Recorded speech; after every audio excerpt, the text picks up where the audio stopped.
Okay, so tonight we'll be learning about Chanukah in the Beis Medrash of Rebbe Nachman, and tonight we're actually learning a story. Okay, a story that is not one of the big 13. This story can be found in the book called Chayei Maharan. This is the story that he told, but for some reason it didn't make it into the big book of stories, the Sipar Masiyos, and it's a story that he told, the story in Chanukah, and part of the mission of trying to interpret the story is going to be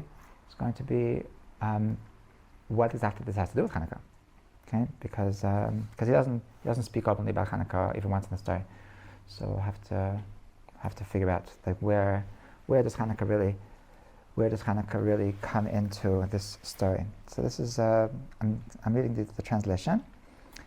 It's called in the Hebrew, so it's called Maaseh Me'oreach, the story of an Oreach, story of a guest. In the English, it's called the mysterious guest. Okay, so on the first day of Chanukah, 1808, in the evening after the lighting of the first candle, Rabbi Nachman told this story. Okay, so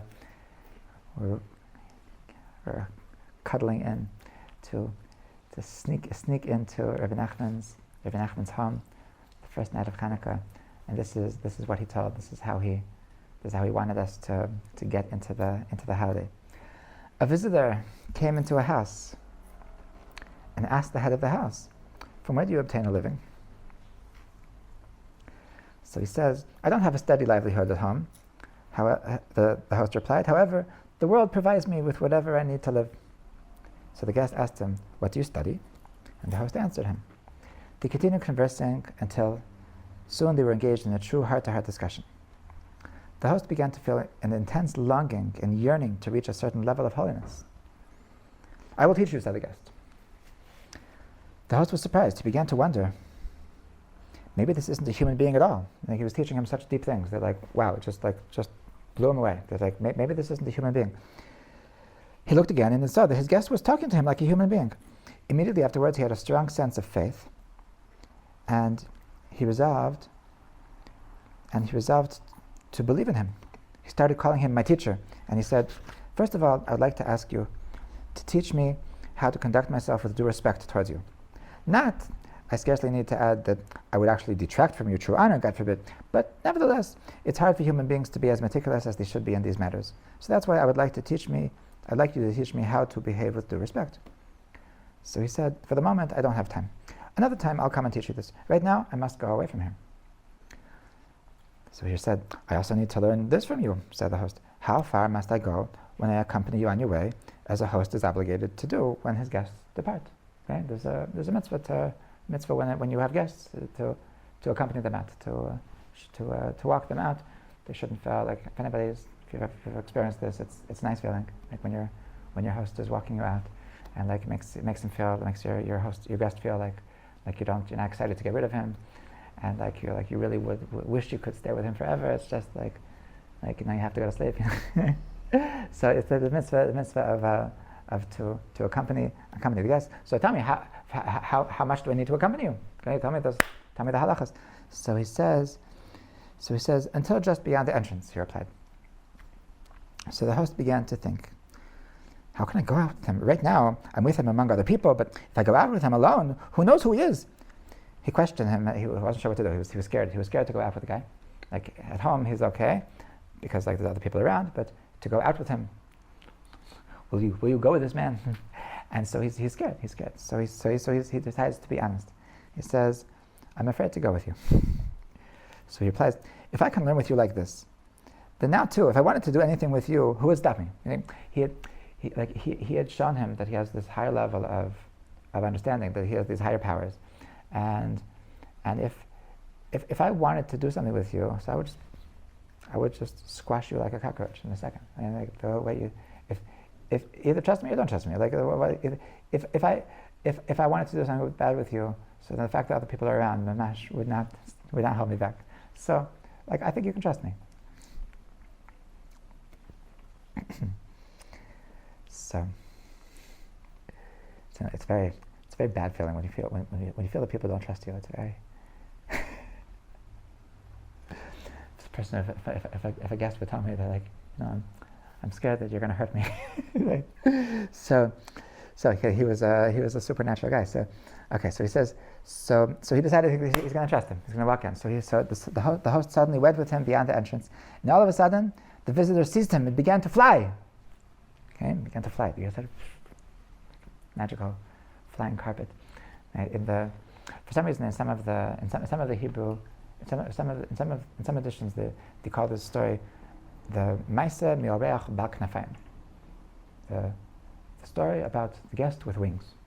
I don't know where that came from. It's not in the original source, and the original source doesn't say anything. The original source doesn't even have a title. It's just a letter. It's a paragraph in Chai Maran that is tough kuf pei gimel the belel echad b'chanak tough shin pei, like it just goes into the story. There's no title. So, but some people decide that the title is that the story about the flying guest. Okay? So he starts flying. He starts flying. So and it was cold for him. It was cold for the host. So the guest, he took a garment and he gave it to him. He said, "Take this garment. It'll be good for you. You'll have food and you'll drink and everything will be good, and you'll live in your house." In the midst of this, his host gazed, and suddenly he was in his house. He couldn't believe his own eyes that he was in his house. He looked, and there he was, speaking with people, and eating and drinking in a normal manner. Then he looked back, and lo and behold, he was flying. You ever heard the story? He's flying again. Then he looked back, and he's in his house. This went on for a long time. Okay. After a while, he flew down to a valley between two mountains. There he found a book, which contained various combinations of letters. Aleph, Zayin, Ches, which is Dalid, etc. Okay? Vessels were depicted in the book, and inside the vessels were letters. Moreover, inside the vessels were the letters of the vessels by which one would create such vessels. Okay? He felt an intense desire to study this book. In the midst of this, he gazed, and lo and behold, he's in his house. Then he gazed, and he's in the valley. He keeps going back and forth and back and forth. He made up his mind that he's going to climb the mountain. Perhaps he would find an inhabited area. When he came to the mountain, he saw a golden tree with golden branches standing there. Hanging from the branches were vessels like those depicted in the book, and within those vessels were other vessels by which one could create such vessels. He wanted to take some of the vessels away, but he was unable to do so. They were inextricably entangled in the branches. Okay, so he has a golden tree with golden branches, and in the branches there's vessels, just like those in the book, and within the vessels there's other vessels and with the vessels you can create vessels. Okay? In the midst of this he gazed, and lo and behold, he's in his house. This was most amazing to him. How is this possible? How can he be both here and there at the same time? He wanted to discuss this with other human beings, but how could one speak about such things, for such phenomena with other people, something they certainly would not believe? In the midst of this, he looked out of the window and he saw the guest. He started begging him to come. However, the guest replied, "I don't have time because I'm on my way to you." So the guest explained that he says, "This itself is a wonder. What do you mean? I'm here. What do you mean you're on your way to me?" So the guest explained. This is the end of the story. The guest explained, "The moment that you decided to come with me, to accompany me beyond the doorway, I took the neshama, the higher soul, from you and gave you a garment from the lower garden of Eden. The nefesh, the vital spirit, and the ruach, the lower soul, remain with you. Therefore, whenever you attach your thoughts to that place, you're there, and you draw illumination from that place to yourself. When you return here, you are here. I do not know which world he is from, but this much is certain: it is a world of good. And it is not over, it is not finished." Okay. The end. And Rabbi Nachman is obsessed with stories that don't have endings. Right? This is the story. He doesn't finish. The Lost Princess, right? Remember that, and how he freed her. The Rebbe didn't tell, but in the end, he freed her. And seven beggars. Rabbi Nachman said that I can't tell you the end of the story. When Mashiach comes, Mashiach will tell you the end of the story. It's a work in progress, like we're a work in progress. Nobody should think that they know the end of the story, So So this is a story. This is a story that doesn't have an end. Okay, we'll see that's it's a very important part of the story. Over here, it's always important. When he doesn't end the story, it's always an important point that he doesn't end the story. But over here, I think it's particularly important. And the the first question that we have to ask ourselves is what does this story have to do with Chanukah? Okay, so so one of the things that you might have picked up on, one of the things you might have picked on is that when he gets to the mountain, so what does he find? He finds a golden tree with golden branches, and in the branches there's vessels, there's containers, right? So what does that sound like? It sounds like a menorah. It sounds like a Chanukiah, right? Like in the Beis Hamikdash, the menorah was made of gold, right? So we have a gold tree, gold even in the Haftarah. In the Haftarah, so even it literally talks about about this tree, this tree representing the tree representing the menorah, and on the Haftarah they rely on Chanukah. So this golden tree with golden branches, and in the branches there's vessels. That's one hint to Chanukah, but I really think that it's really much deeper than that, and so it starts with I think it's a little bit. Everything here is done in hints, but the story it's all a story about an oreach. It's all a story about an oreach, about a guest. Okay, so there's an amazing teaching from the Baal Shem Tov that says that oreach should be divided into two parts, to two words. That oreach is or chet. Oreach is the light of chet. What is chet? I mean, yeah, Chanukah is chet. But what is chet? Is eight. Okay, chet is eight. Chet is the eighth letter. Chet represents eight. So oreach is the light of eight. Okay, so what is eight? What does eight represent?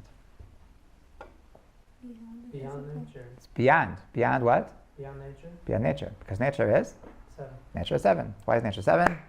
7 days. 7 days of the week. 7 colors in the rainbow. 7 notes in the octave. there's the 6 directions, and there's right, left, forward, backward, up, down, and the center.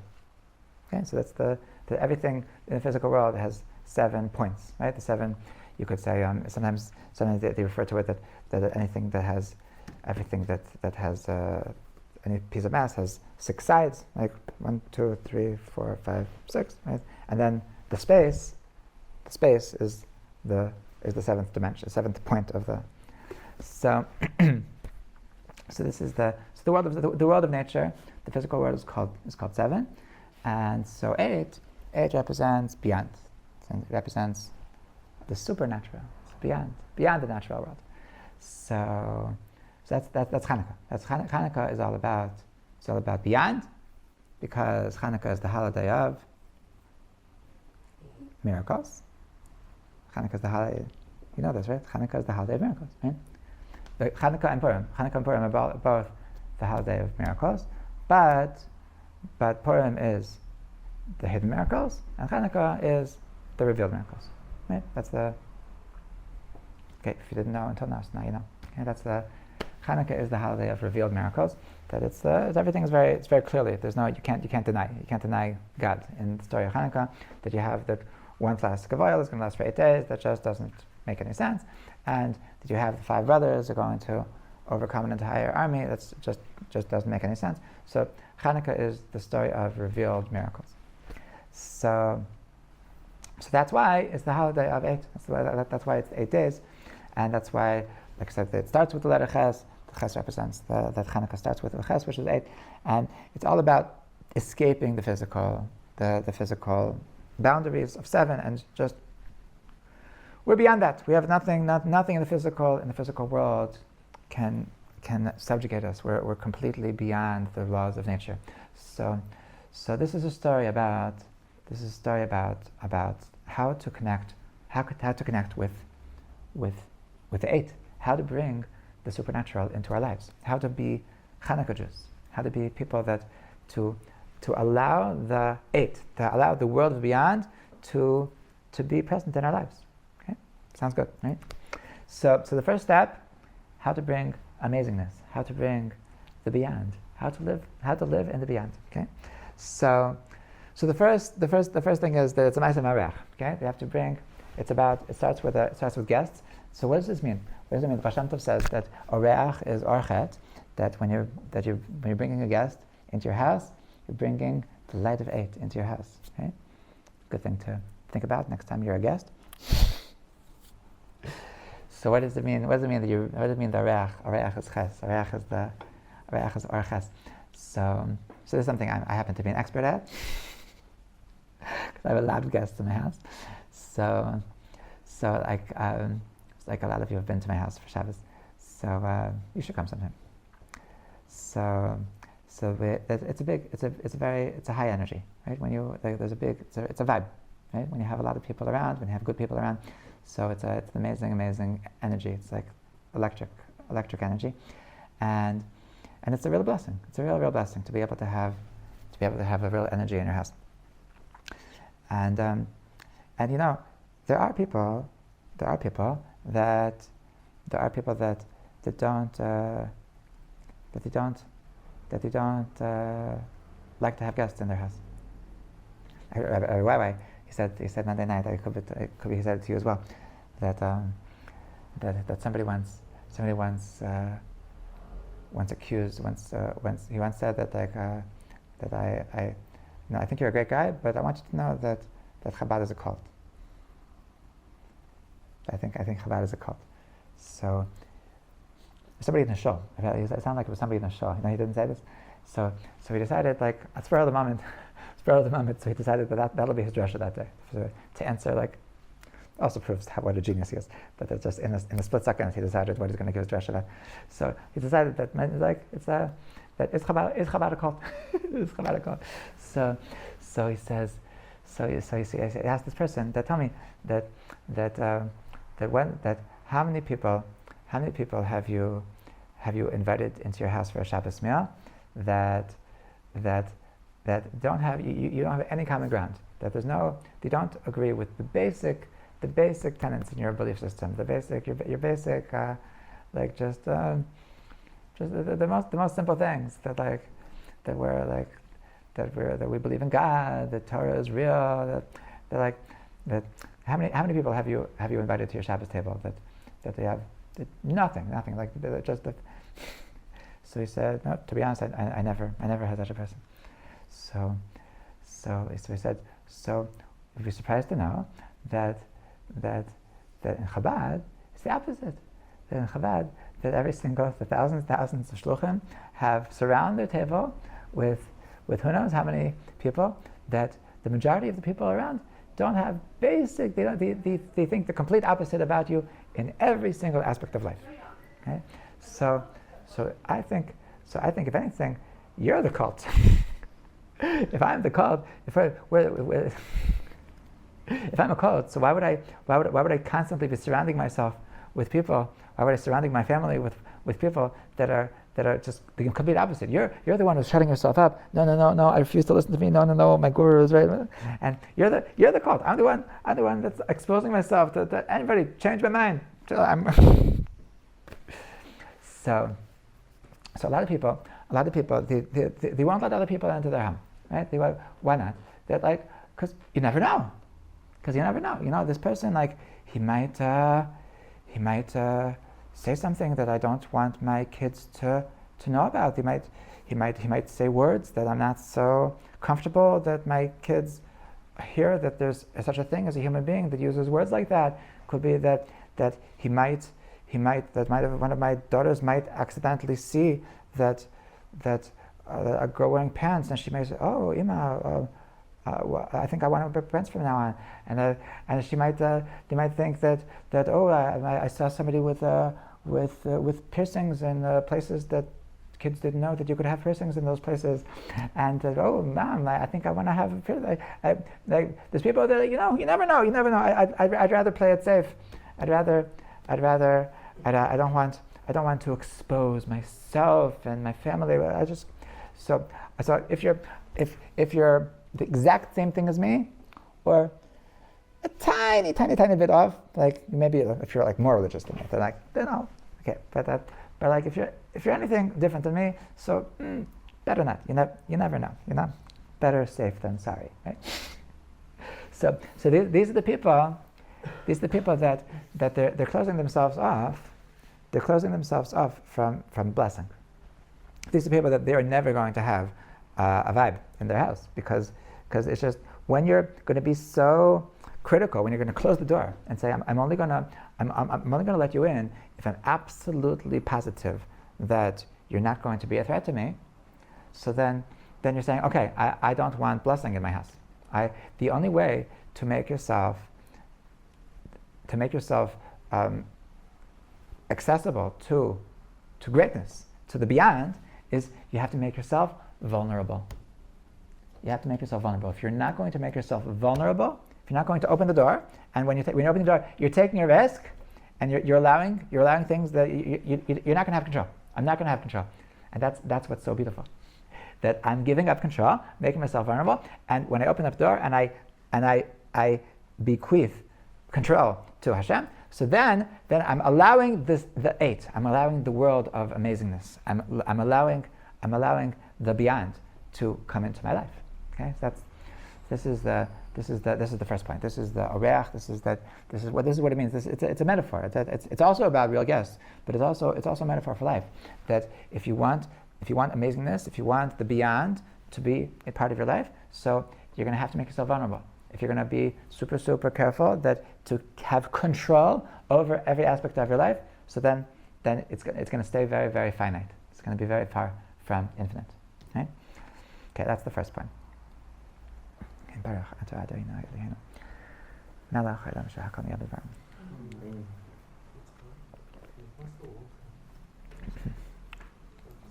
Okay, so then we continue. Okay, so he starts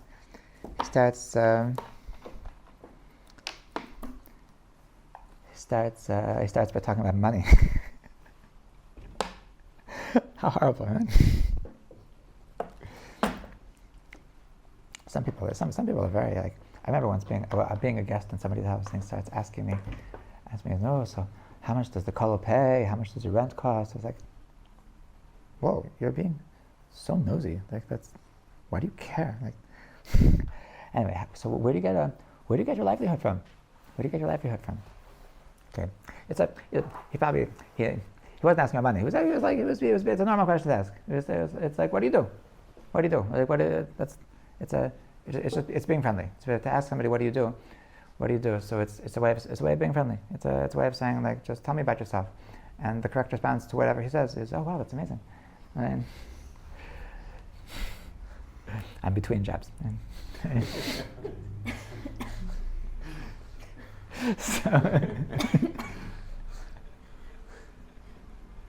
So what's he say? I guess between jobs wasn't yet the end thing. He says, I don't have a steady livelihood at home. His host replied, however, the world provides me with what I need to live. Yeah. Okay. Very nachlot, yes. So what do you say? If this is what a guy says on a first date, do you go on a second date? What do you say? I have. Good. I like it. Okay. So for a lot of people, this is really a turnoff. I don't really know what I'm doing, but it works out. It works out. I promise you, Hashem takes care of me. The world provides me. So this is so counterintuitive. This is like mamish. Like this is not what you would expect to be a positive thing. And Rebbe Nachman is saying that this is the key to greatness. This is the key to allow the world of eight into your life.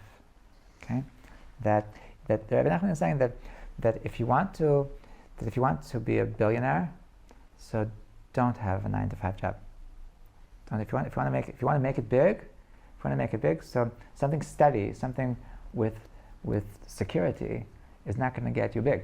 Okay, it'll pay the bills, but you'll never be great. You'll never have greatness. Okay, so the first point was vulnerability. The second point is that you need to have lack of security.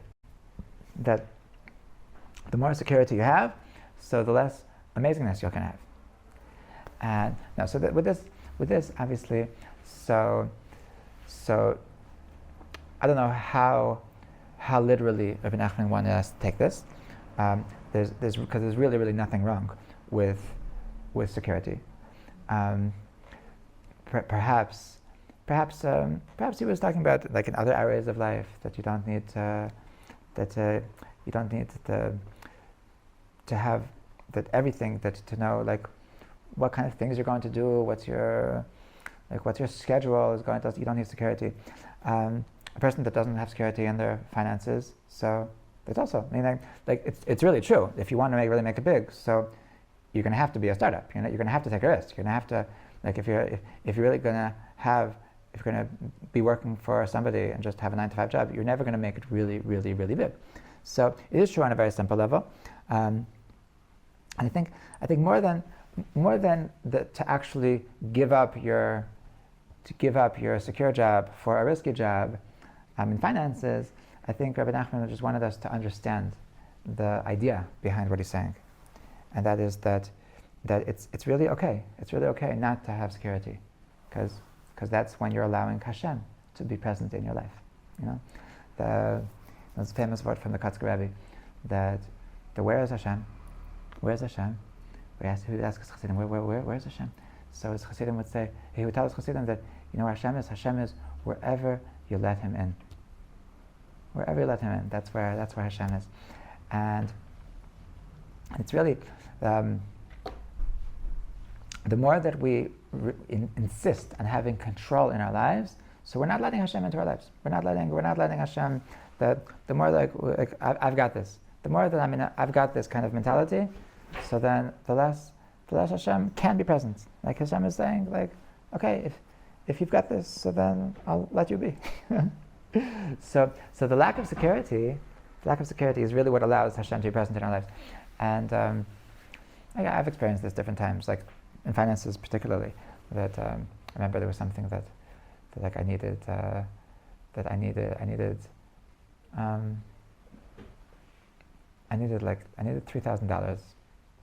to pay for when I was buying an apartment, and I needed $3,000 by like 2 days from a particular day, and I had no clue where I was going to get the money from, and I can't say that the entire thing would have fell through if we didn't have it, but like it would have been no good. It would have been very bad if I wouldn't have had the money, and my mom already helped me a lot, and wasn't practical to ask her for more, and I wasn't really sure like where am I getting the money, and I remember like the whole period of time was like very interesting. Like I felt very close to Hashem this entire period of time. There's just having no clue where the money's gonna is. I remember there was this grant that they kept on telling us that this 20,000 shekel that 2 banks told us that no, you can never get this money, and the third bank said no, it's fine, we'll do it. And then I said like why not? But like I never assumed it was gonna. And then like suddenly I got a call. Yeah, the 20,000 shekel. So come get it. It's good. And anyway, so this night I'm wondering like how is Hashem gonna take care of me now? And I got this phone call, and said hello, this is what was his name? Weiser. Here's Weisler. Hello, this is Weisler. So am I speaking to Kirsten? I said yes. So he said, how can I help you? So he says, do you remember 6 months ago you applied for a loan? So it's your turn.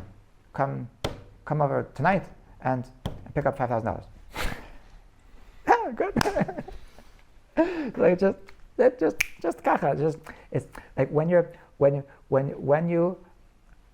are not secure, when you don't know where things are going to come from, so Hashem can make them work out in an amazing way. Right? Hashem can run our lives better than we can. So the necessity for security, there's people that they refuse to take mortgages because who knows, how can I, and you're closing yourself up. You need to have a little trust in life. You need to have a little lack of security. Yeah. On the flip side, isn't there the same amount of danger on the other side of this barrier that you're talking about? Mm-hmm. Meaning it's a cliff and you're just standing there with your arms open. It's good. I understand that, Mm-hmm. but also there's a cliff. Right. I mean, that's why I'm saying that I don't think the point is to literally not have any idea where tomorrow's paycheck is gonna come from, but to understand the idea, that it's really okay not to have security. It's not okay just to be lazy. It's not okay to be irresponsible.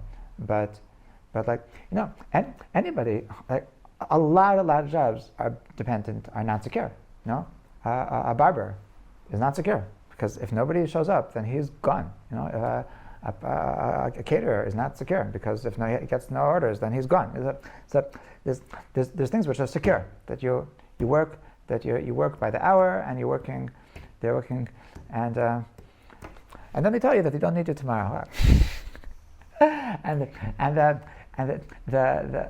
there's a lot of there are secure jobs. There are secure jobs, like in a supermarket.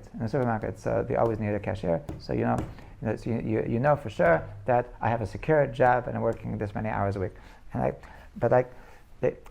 If you really want to make it big, so then if you're an electrician doesn't have security, a lot of jobs don't have security, and those are the jobs that make more money than the jobs that have security. So it's I think that the idea is a very true idea, and it's just like Rebbe Nachman is just explaining to us why it's like that. That the more security you need, so you're closing yourself up from greatness. It's always two sides of the same thing. Yes, because there's not security, so there is a risk. There is a risk, and the similar to the first point of vulnerability to that if I'm not able to if I don't take the risk of opening my door, if I'm not willing to make myself vulnerable and allow things to come into my house that I don't really have control over what's going to happen. So, no, I do have control for the second time. Like when sometimes you lose.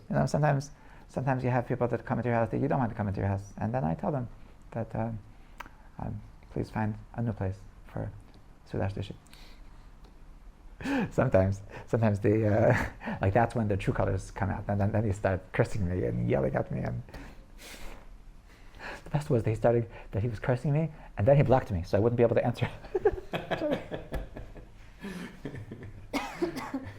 and then he felt bad that he stopped cursing me out, so he started continuing cursing me out on Messenger, and then blocked me on Messenger. So I was thinking, when I told you the first time, I wasn't 100% sure I wasn't 100% sure that I should be kicking you out, but it's my gut feeling, and I trust my intuition. But now I know. So, but if you don't allow yourself, if you don't open the door for people that you don't especially want, so then you're never going to have the greatness. You're never going to have the blessing of all the amazing people that are going to come in. And the same thing over here. If you're not going to take the risk of the lack of security, then you're never going to allow the millions to come into your bank account. And it really goes together. Okay, this is the second point. Okay, then he started learning, and then he gets very impressed. And he gets very, very impressed. And so what does he do? What does he do when he's impressed with his teacher? And he says I need to. He has a strong sense of faith.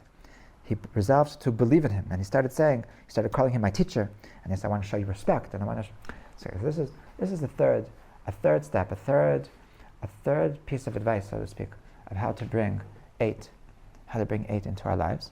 And that is that if you want to bring eight into your lives, you absolutely need to have respect for the world of eight. Okay, you need to really believe that it's true even though it doesn't really make sense. And if you're going to, there needs to be a respect for something which I can't comprehend. Okay? Now, what does this mean? That when I meet up with something, when the idea is brought towards me, that it doesn't make sense with the things that I knew until now. It doesn't work with my preconceived notions. It doesn't work with my mental constructs that I've created for myself over many years of a lot of hard work and thought, and something is just like out of left field, and I said, whoa, that's like, what's he saying? So I have two options. Either I could say, well, you're off, just okay, bye-bye, or I could try to understand what you're saying, try to understand where I'm off, what in my preconceived notions is causing me to not be able to connect with what you're saying, and to question that, and to say that maybe that I'm making a mistake, and maybe that there is something to what you're saying, and so what is going to decide whether I'm going to just brush you off, whether I'm going to try to understand what you're saying? Obviously the difference is how much I respect you, how much I think that you have something to say. Okay, so if I think that you're somebody that knows what they're talking about, so when you say something crazy, so I say, whoa, I need to rethink. And I start again. So how can you say that? And so it's only when I have a firm belief, and this is something that I encountered many times in learning Gemara, that somebody that you come across something that at first glance makes no sense. Okay, this is it's exciting. This is how learning takes place in yeshivas. That because when everything makes sense, then what are you supposed to give class about? Right? Every shir in yeshivas is about the Rashba that doesn't make sense, and then the Rosh Yeshiva is so great because he's able to explain the Rashba that doesn't make sense, and explain to you that the reason why you thought it doesn't make sense is because you misunderstood this and this and this and this and this and this. And now that I explained to you these 5 things, now let's go back to the Rashba. Now you understand what he's trying to say. Okay, and that's how you expand your mind, because when you see something that doesn't make sense, and if you trust that the person that's saying this has something that you don't have, so that belief will force you to think harder, to take a step back and try to rebuild your belief system, and that's how your brain expands. And that's how you tap into greatness. That's how you tap into something that you didn't understand before. If every time that somebody says something that doesn't make sense to me, so I'm going to just brush it off, so I will stay in ignoramus forever. I remember I told you this once, that one of my friends from high school, when we went to yeshiva together, and so after he left yeshiva, so he went to university.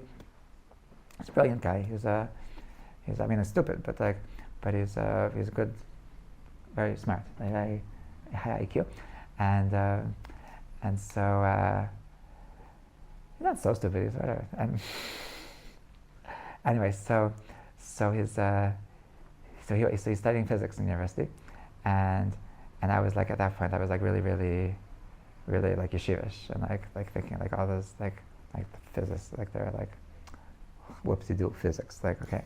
So I said, so tell me something that you learned. Tell me something interesting in physics. And so he says we learned something interesting. We learned quantum physics, and so we learned that it can actually be proven that an electron can be in 2 places at the same time. That if you look at it like this, then you can prove that it's over here, and if you look at it like this, then you can prove that at the same time it was somewhere else. It's so amazing that the same electron can be in the same 2 places at the same time. And I started laughing. I said, really? You went to university? How much are you paying these people to teach you electronic? At two places at the same time. I think we need to lock you up, Like, really, this phone is over here. You want to tell me that this phone can also be somewhere else? I was laughing. I was positive. They're talking in nonsense. That they're like some cult, and they're like they're sure that there's like this big game of like trying to convince the world that everything is like nothing. And anyway, I was so full of somebody said I was apparently very Newtonian, right? so that if I'm not going to have a deep faith in the person that's talking to me, so then I'm going to brush it off, and I'm never going to learn about quantum physics, never. Right? I'm never gonna get there. I'm closing my mind off to these amazing amounts of understanding, because it all starts because I don't have belief, because I don't have faith. Right? So when I see something, when somebody says something that doesn't seem to make sense with what I understood until now, so how I'm going to react is absolutely dependent on how much respect I have for them. Okay, so that's why this is the third prerequisite, the third way, the third instruction with which we are connecting with the world of eight is first we have vulnerability, second we have lack of stability, and third we need faith. We need trust that there is something beyond what I understand. Okay, and if I'm not going to have trust that there is something with what I understand, then I'm shooting myself in the head. I'm convicting myself for life to stay in a box, and this is the only way that I can ever exit this box, to break out of this box, is only if I have a deep belief that there is something that I don't understand, and that's how we grow, and that's how we expand. So he has this encounter. He has this encounter with this. He starts being very impressed, and with this amazing man that has this amazing knowledge. And I'm sure he's like doing things in the middle, like just make him, because he was doubting that he was a human being. Right? He was doubting that he wasn't a human being, but he was doing these crazy things that made him seem a little bit supernatural. And then suddenly he says that is it safe for me to go with you? That maybe, I love learning with you, and I'm so amazed with you, and I trust you, but maybe, who knows what you're going to do with me? Maybe this is dangerous. Maybe this is like this whole world of eight business. Maybe this heebie-jeebie, supernatural, mysticism, spirituality. Maybe I'm going to go crazy. Maybe like it's good for me now, but maybe like I'm just gonna just snap. Maybe this is really dangerous, and maybe it's gonna be a snowball effect, and like the next thing I know, I'm gonna be a Taliban girl, or maybe I'll just be just dressed in white, and like who knows where this is going to lead me. Maybe I should just stay Litvish, So he says, listen, like if I wanted to do something with you, I would do it with you here. That doesn't make any sense. If it's good for you right now, that you're in control. You're the one deciding if this feels good or not. If it feels good for you now, so be proud of it. So go continue. Go show the world. So what are you scared of? What do you think that? Why do you think that if it's really good for you, so then it's really good? Like where's this idea coming from that it's going to danger? That you just have anxiety. It's just that if it's not good, so stop. What do you like? If I wanted to if it was really dangerous, so then you would be seeing that it's dangerous. You would be seeing that there's something doesn't seem right. If everything seems right, so what are you scared of? It's stop anxiety. So it's really a a fourth. It's like a continuation of the trust. This is a continuation of that if you want to really go, if you want to really bring the world of 8 into your life, so to trust that it's coming from a good place. To trust that that if it's that right now spirituality does me well. Right now that being connected with God does me well. So yeah, if it ever stops being good, so I'll stop. There's nothing to be scared of, nothing to be afraid of. So then he goes, and when he goes with him, so this is the turning point in the story, right? Because we can divide the story into two parts, right? The first part is the whole discussion that they have in the house, and the second part of the story is this crazy thing that he goes back and forth, and he's flying, and then he's in his house, and then he's in the valley, and then he's flying, and everything is crazy, right? So where is the turning point of the story? The turning point of the story is when he walks out of the entrance, when he goes into the gate, and he goes, and now, so the entrance, the petach. This is another Chanukah hint, Chanukah clue, because what's the connection between a petach and Chanukah? That's where you're supposed to put them. That's where you're supposed to put the Chanukah. That's where you're supposed to put your menorah, right? It says you're supposed to have a. It's a portal. What? It's a portal. It's a portal. Over here, so that it says the ideal place to put the menorah is obviously it's in a situation that it's visible from the street. It says that if you can put it on the door, then that's the best. If not the door, then in the window. If you can't put it on the window, then you put it on the inside. But there's different levels. But the ideal place is to put it in the petach. Okay, is to put your menorah at the entrance. We spoke about this last week. We spoke about this not last week. Yes, we spoke about this last week, last Wednesday. That this is the point of Chanukah, the point of the menorah is v'ha'aretz ha'ira mikvado, is that to know that your Torah cannot stay inside. You need to spread. You need to light up the darkness. You need to make sure that your light is constantly expanding. Okay, so that's that. So the petach is the place to put the menorah is in the petach, and Rebbe Nachman says that this petach. So this is a crazy important talent to have, to be an expert in a petach, to know how to use your petach properly. To know how to use your petach properly is one of the secrets of Chanukah, because it's through the petach that we connect between the world of 7 and the world of 8. Okay, and that you have the world of 7. You have that in your house. And what are you doing in your house? You're eating. You're talking to people. You're having conversations. You're sleeping. You're just being human. You're chilling. And then you have a world of 8. And what are you doing in the world of 8? You're flying. You're in a different world. You're just getting these revelations. You're having these connections. You're just deep in prayer. And when somebody to the point that if you sometimes you're in this spiritual experience and somebody says, "Hey, you want a piece of cake?" Cake. How dare you insult me with a piece of cake? Right? I don't assume people are going to get so spiritual in these classes. So it's okay to, even though I did notice that nobody's eating, so maybe I'm getting somewhere. You know what I mean? But that when you're in this supernatural, I'm joking. You should eat.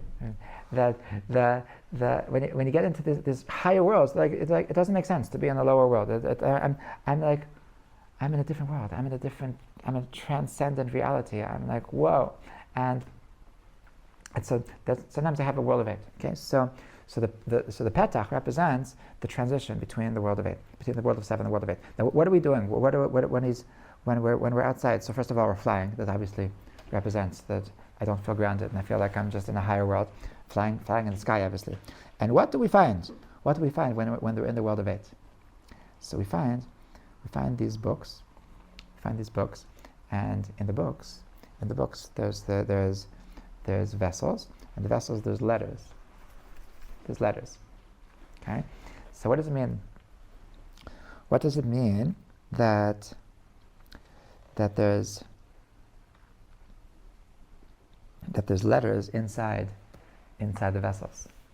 Okay, so first of all, the letters he found in this book. So these are Aleph, Zayin, Chet, which is Dalet. What's it mean?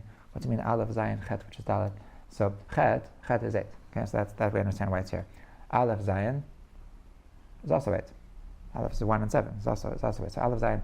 So in its explanation of what's the 8? 8 is not something else. 8 is it's Zayin plus Aleph. It's being normal. It's being normal, but plus Aleph. Aleph is Hashem. Aleph is the infinite. That to put the infinite into the 7. So then you're in the world of 8. Then you've escaped the confines of the physical world. And so to say that the ches is really Dalet. What do you mean the ches is really Dalet? When he says the ches is really Dalet, so he means that Dalet represents the physical world. Right? Dalet represents the 4 corners of the world. So when he says the ches is really Dalet, that's another way of saying that everything which is expressed in the physical world is really the same thing which is expressed in the supernatural world.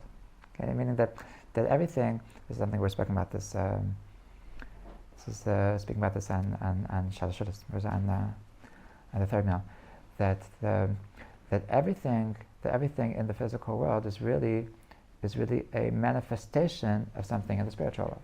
Okay, so really, if you really understand how to read the physical world, so you can tap into the spiritual world through that, and that there's no divorce between the physical world and the spiritual world. And really, Rebbe Weiss said this amazing thing that.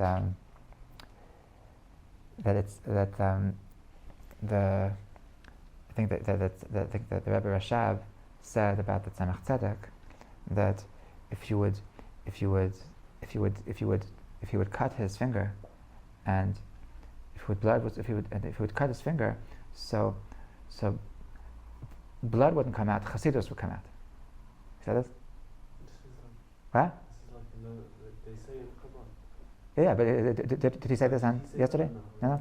So he said that he always. It's a famous story. It's a famous story in Chabad. I also heard it before, so he said he always thought it's just a way of speaking.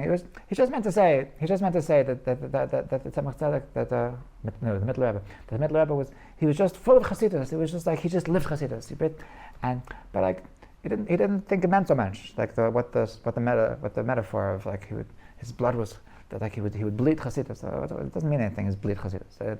He knows that the Rebbe was a human being, and he has blood and bones like everybody else. It didn't mean anything. So in the last, I didn't know that Rebbe Weiss he himself was a chayzer by the Rebbe. Yes. And so I didn't realize he had a relationship with the Rebbe. It was whatever. He's an amazing genius. So he said this is the last mimer that the Rebbe said before he had his stroke, which is like before he stopped, and so in the course of this mimer, so he mentioned this, and just in 10 seconds, so he said, so what does it mean? It means because that's what Chassidus is. The person that really understands Chassidus understands that your physical blood, that's also holy. That's also Hashem. That's also Chassidus.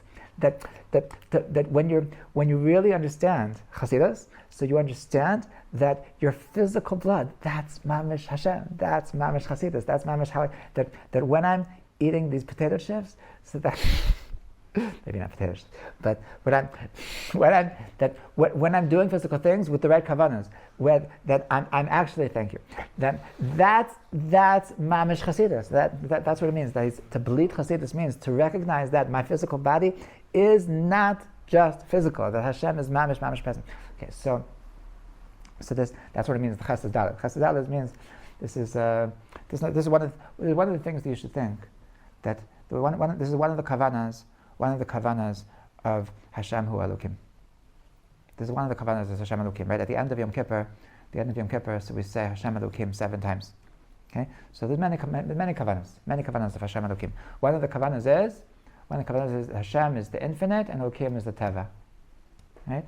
That everything, the teva, it's all Hashem. It's all infinite. It's all there's no disconnect. That your blood is Chassidus. Your blood. Okay. So this means the Chassidus Daled.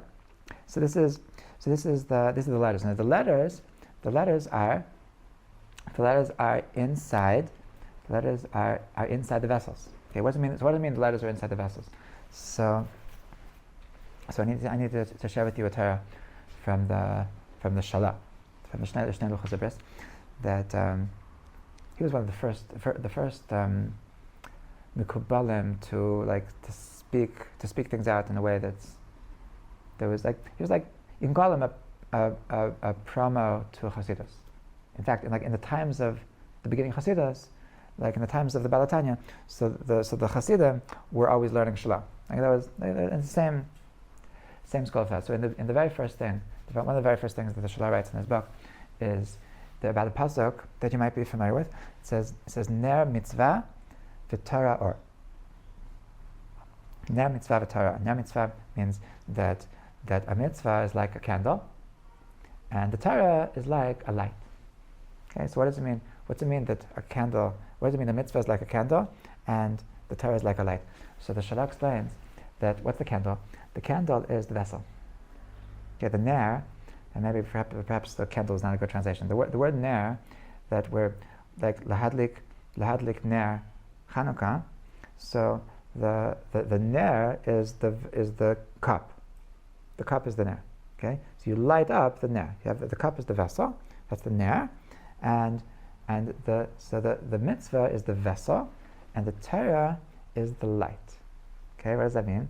That when I do a mitzvah, so I'm making a vessel. But what lights up my mitzvah? What lights up my mitzvah is the Torah of the mitzvah. Meaning the understanding, the wisdom, when Hashem tells us how to perform a mitzvah, when Hashem tells us that this is the way to connect with me, this is the way that you can hack the physical world in order to tap into the spiritual. So that's the Torah of the mitzvah, and the Torah of the mitzvah, that's what lights up the mitzvah. Okay, so this is why the mitzvah of Chanukah. So this is the mitzvah of all mitzvahs. This is the quintessential mitzvah, because this is really the mitzvah is the candle, and so the fire, when we're lighting up the candles, so what are we doing?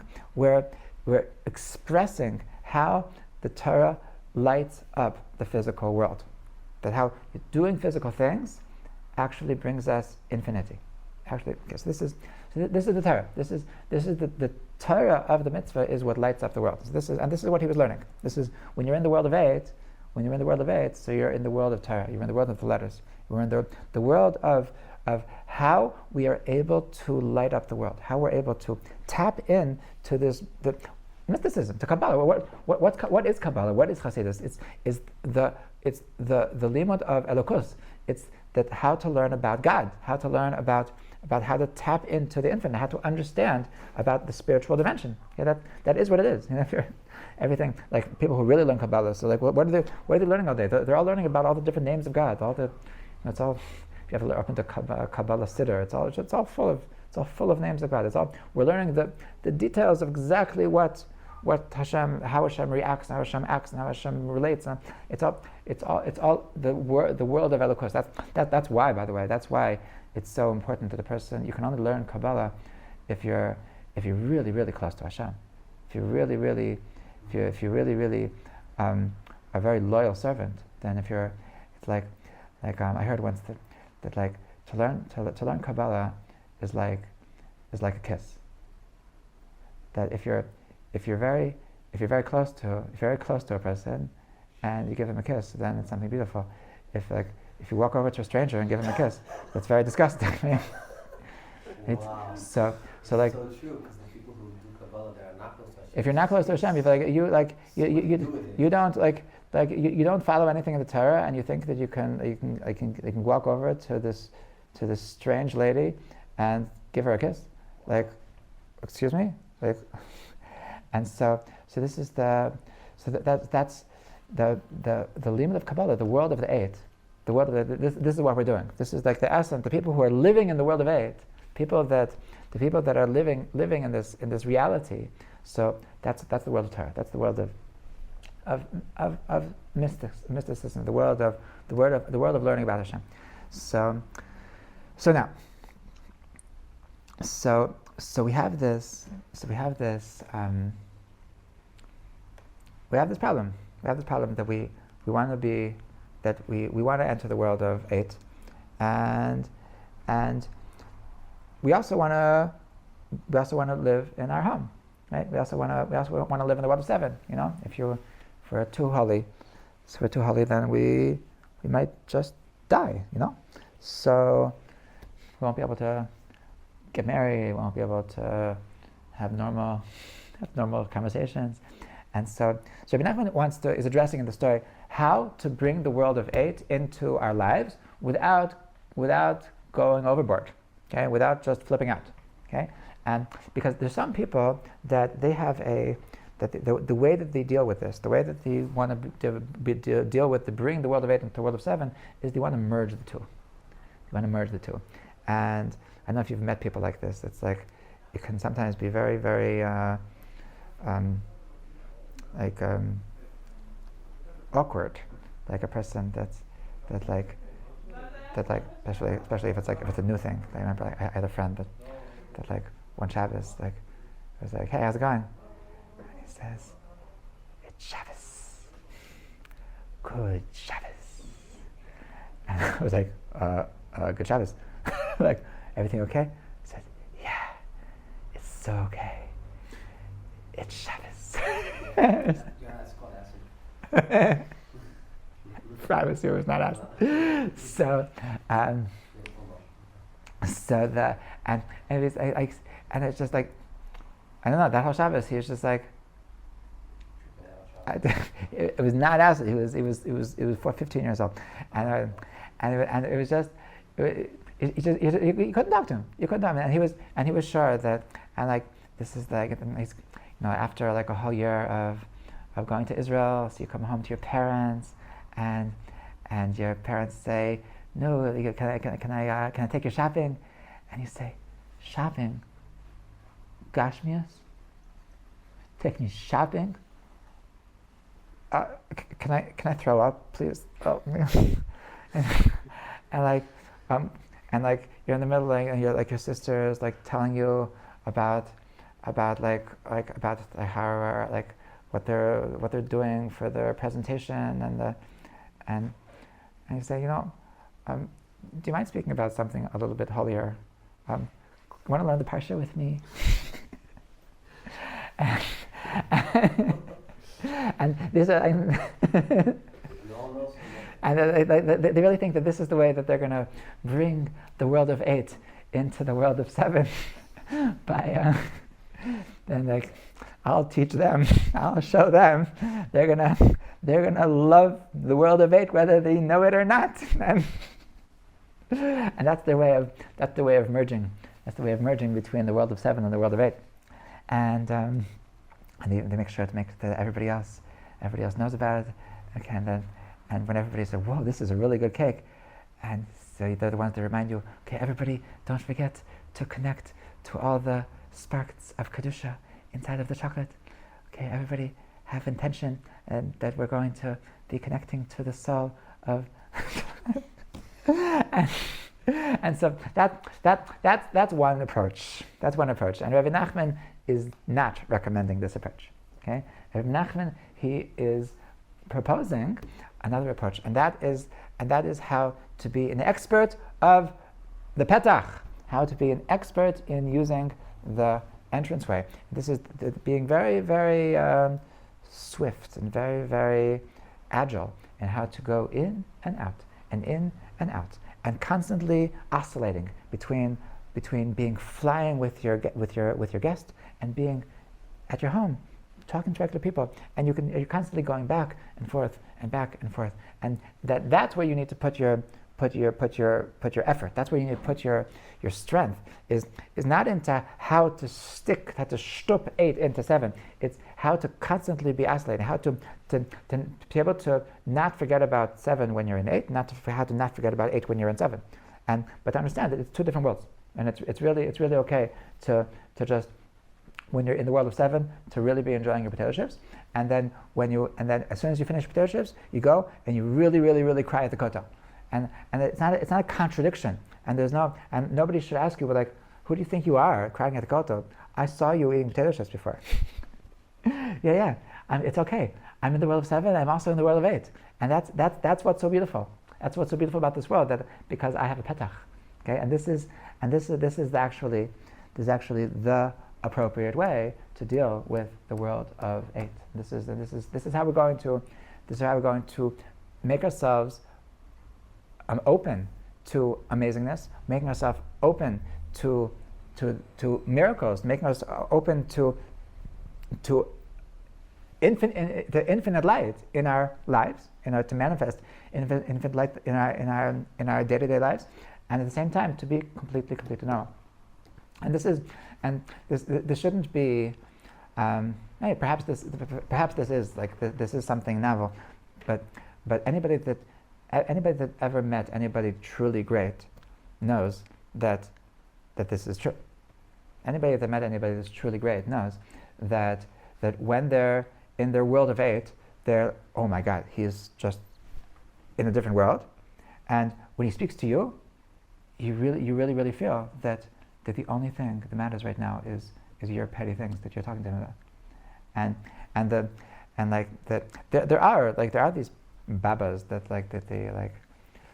you speak to them, and they're not really with you, and they're followers, and they're I don't know what to call them. They're gabbais. They're like, oh, the Rebbe is in his other worlds. I don't think he was in other worlds. I think he just fell asleep, and he's and they're like too holy to come down to you, and so some people are like really attracted to that, but if you ever met anybody who's truly great, so they're actually the opposite. The truly great people are the people that when they're in the world of 7, when they're talking to people in the world of 7, so then the only thing they care about is exactly how to help you in the greatest way, how to be completely present in your silly problems. The ones like the Chazon Ish was spending hours with somebody about like telling him how many things to order in the store to make what kind of products he should open in the store to have. It was like this new ole from Russia that didn't know how to make a parnasa. So he was telling him exactly how to run a store. This is like the Chazon Ish. You need the biggest rabbi in the world to teach this Russian immigrant how to open store. You should why couldn't he tell him okay, I'll connect you with my friend? No, the Chazon Ish thought, no, this is my mitzvah right now. Right now, this is exactly what I should be doing. I should be talking about how many cans of canned corn this person should have in his store. And I remember this particular rabbi that I went to a shir of his, and there was some event, and I remember some boy asked the rabbi, Rabbi, what day is this? What day is the shir happening? What day is it? What? And the rabbi was really offended that this boy asked him, and he goes to him that of all the people here, you have to ask me. You have to ask me what day the shir is. You couldn't ask anybody else what day the shir is. And I said, okay, bye-bye. You're not my rabbi anymore. If it's beneath your dignity to help a Jew that asks a simple question, so then I guess you're too holy for me. So this is the secret of being able to oscillate between the world of 7 and the world of 8, and this is the secret of true greatness. This is the that the way that we're able to bring awesomeness, the way that we're able to bring infinite light into our lives is by being very present in the world of seven, by being very normal, being very grounded, and at the same time knowing how to make our quick escapes, to be able to, when things are getting a little bit boring, when I can I escape my uncle's 20th anniversary party where I have to be with all my cousins that I can't stand and talk to them about the stupidest things in the world. So when I can escape, nobody is noticing. I said hello to everybody. So then I can like go to a corner where nobody sees me and start crying to Hashem, and I can. But until then, nobody will know that I'm actually bored. You know? And it's really, and this is the art. This is the art of bringing greatness into our life, is being able to be very grounded and knowing how to switch, knowing how to go back and forth. So, B'ezrat Hashem, we should be able to bring the Ner Mitzvah V'Torah, we should be able to bring the Chet, which is Daled, into our life, to bring Oreach, to be able to really be really vulnerable and really open to amazing things happening in our lives, amazing connections, amazing light, and at the same time to be very grounded, to be very normal, and to be able to keep with the seven. B'ezrat Hashem. Right? L'chaim, l'chaim. Could it be connected to